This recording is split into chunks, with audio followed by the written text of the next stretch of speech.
Welcome to Buying a Home, Part 6 of 8. In this chapter we will be discussing the contract acceptance and the importance of getting your home inspected by a licensed and insured professional.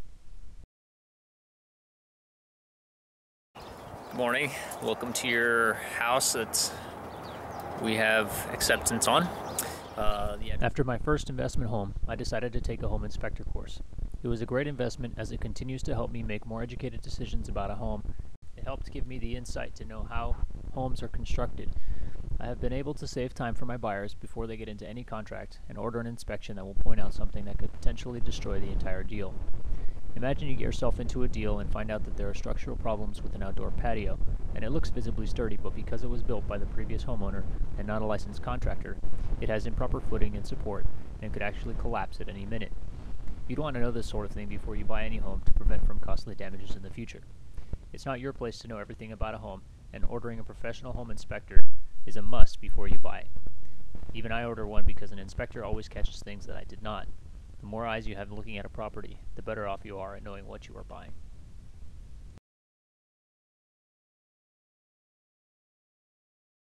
Before you begin the inspection on your home, you have to wait for contract acceptance. On page 9 of the contract, all parties must sign acknowledging the terms. Make sure appropriate lines are signed and that all locations where necessary within the contract are also initialed by the seller. The contract has been accepted once you receive documentation in writing with all signatures by all parties. The contract should not be given consideration unless it's signed by all parties, and you have received a copy of the signed acceptance.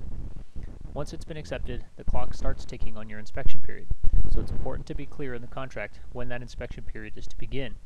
This is when the agent will open escrow file and the escrow company will deposit your earnest money into an account unless it's stipulated otherwise. The Arizona contract mandates a 10-day inspection period.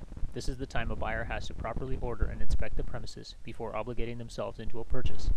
You should make sure you are aware that in the contract, a day is a day, and they do not give consideration for whether or not it is a business day or holiday.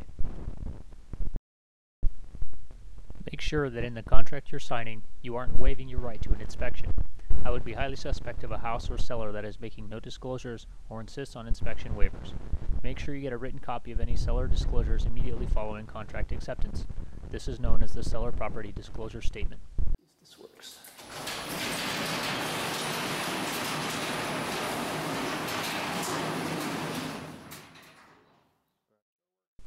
Inspectors are trained to look at a house and its function.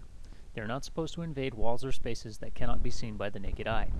Some inspectors have more experience than others, but a good inspector will point out areas of concern that could potentially cause hazard or may need further inspection by an expert in that field. For example, an inspector may look at a wall and find evidence of moisture and stains, but is not supposed to penetrate the wall to determine whether or not there is a leak. He can check water pressure, but will not know where the source of the leak is if low pressure is found. Just know that an inspector can point out items that will help you make an informed decision about the purchase of your home. After your inspection is complete, you should fill out what is known as the buyer's inspection notice and seller's response. This gives you the ability to file with the seller a notice of unacceptable items that you would like to have fixed or corrected before continuing with the purchase. Let's say your inspector finds out that the air conditioner is broken. That is definitely something that you should note in your BINSR. The seller now has a chance to negotiate whether or not to fix all items. If the seller decides not to fix any of the items pointed out in the BINSR, you can then choose to back out of the deal.